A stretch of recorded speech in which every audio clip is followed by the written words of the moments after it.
మత్స్యశాఖలో పెను మార్పులు రానున్నట్టు చెప్పారు మంత్రి వాకిటి శ్రీహరి. తాను మంత్రిగా బాధ్యతలు తీసుకున్న వెంటనే మత్స్యశాఖకు 123 కోట్ల రూపాయల బడ్జెట్ కేటాయించామన్నారు. రాష్ట్రంలోని సుమారు 26,000 నీటి చెరువుల్లో చేప పిల్లల పంపిణీ చేస్తున్నట్టు వివరించారు. ఇప్పటికే 84 కోట్ల చేప పిల్లలు, 10 కోట్ల రొయ్య పిల్లలను చెరువుల్లో వదలడం జరుగుతోందన్నారు. హైదరాబాద్ హైటెక్స్లో జరిగిన వరల్డ్ ఆక్వాకల్చర్ ఇండియా సమ్మిట్కు చీఫ్ గెస్ట్గా పాల్గొన్నారు మంత్రి వాకిటి శ్రీహరి. మత్స్య సంపద, మత్స్యకారుల అభివృద్ధిపై కాన్ఫరెన్స్లో చర్చించారు. బీఆర్ఎస్ హయాంలో మత్స్యశాఖను నిర్వీర్యం చేశారని ఆరోపించారు మంత్రి వాకిటి శ్రీహరి. మత్స్యశాఖపై ఆధారపడ్డ 5 లక్షల కుటుంబాల అభివృద్ధికి చర్యలు తీసుకుంటున్నట్లు చెప్పారు. 1,40,00,000 రూపాయలతో మత్స్యకారులకు ఇన్సూరెన్స్ సౌకర్యం కల్పించామని తెలిపారు.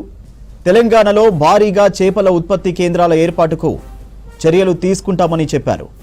త్వరలోనే మధ్యాహ్న భోజన పథకంలో చేపల ఆహారం అమలు చేసేందుకు సీఎం రేవంత్ రెడ్డితో చర్చిస్తామన్నారు మంత్రి వాకిటి శ్రీహరి. ఆర్థిక అభివృద్ధిలో చేపల భాగస్వామ్యం కూడా ఉండాలి. అక్కడ గోదావరి, ఇక్కడ కృష్ణమ్మ మధ్యలో తెలంగాణలో గొలుసు కట్టు చెరువులు కాకతీయులు ఏ విధంగా అయితే మనకు ఆ సంపద ఇచ్చిపోయారో ఆ సంపద మీద ఆధారపడుతున్నటువంటి మన అందరి జీవితాల్లో వెలుగులు నిండాలా.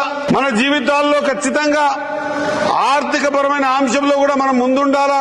ఈ రోజు మన తెలంగాణ రాష్ట్రంలో ఉన్నటువంటి 26,600 చెరువులలో ట్రాన్స్పరెంట్ గా 88 కోట్ల చేప పిల్లల్ని, 1000 కోట్ల చేప పిల్లల్ని వదిలేం. ఒక్కటే కాకుండా దాదాపు 300 చెరువులలో రొయ్యల్ని కూడా వదిలి నేను ప్రమాణ స్వీకారం చేస్తున్న రోజు, చేసిన రోజు మొదటి సంతకంగా ఈ రాష్ట్రంలో ఉన్నటువంటి మత్స్యకారులు ప్రమాదవశాత్తు ఏమైనా జరిగితే వారి కుటుంబాలు రోడ్డున పడతాయి కాబట్టి 1,40,00,000 రూపాయల ఇన్సూరెన్స్ కట్టి తెలంగాణ రాష్ట్రంలో ఉన్నటువంటి అందరూ మత్స్యకారులకు ఇన్సూరెన్స్ కట్టడం జరిగిందని మీ అందరికీ తెలియజేస్తా ఉన్నా. 26,600 చెరువులలో ఒక సిస్టమ్ ని అడాప్ట్ చేసి ప్రతి చెరువు గట్టు మీద ఎక్కడైతే మనం చేపలు వదులుతామో ఆ చెరువు గట్టు పైన వదిలే జగలో ఒక చేపల బోర్డు ఉన్నటువంటి ఇన్ఫర్మేషన్ ఇండికేట్ చేసి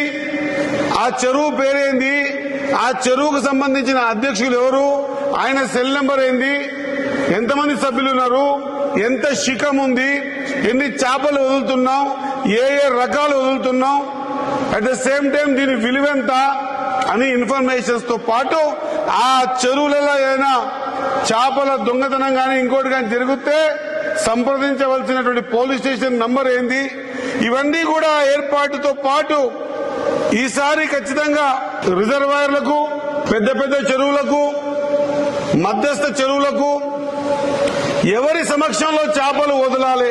రిజర్వాయర్లకైతే అడిషనల్ కలెక్టర్ సమక్షంలో, పెద్ద చెరువులకైతే ఆర్డీఓ గారి సమక్షంలో, అదే మాదిరిగా చిన్న చెరువులకైతే ఎంఆర్ఓ గారి సమక్షంలో, వారితో పాటు మన జిల్లా మత్స్య సహకార లేదా జిల్లా ఫిషరీస్ డైరెక్టర్ గారు, మిగతా ఎంపీడీఓలు, ఆ సంఘంలో సభ్యులు, వీరందరి సమక్షంలో వదలాలనేటువంటి ఆలోచనతో దీనికి కమిట్మెంట్ అయి ఉండి, కట్టుబడి ఉండి, మొన్ననే అనుకుంటే వారం కింద అనుకుంటున్నా దాదాపు 32 మంది కలెక్టర్లతో వీడియో కాన్ఫరెన్స్ లో మాట్లాడి ఈ కార్యక్రమాన్ని పూర్తి స్థాయిలో బాధ్యతగా చేయాలని చెప్పేసి చెప్పడం జరిగింది.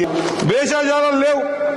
సెంట్రల్ గవర్నమెంట్ సంబంధించినటువంటి అంశాల్లో కూడా ఈ స్కీమ్స్ మనం ఏవి తీసుకోగలుగుతామో చూసి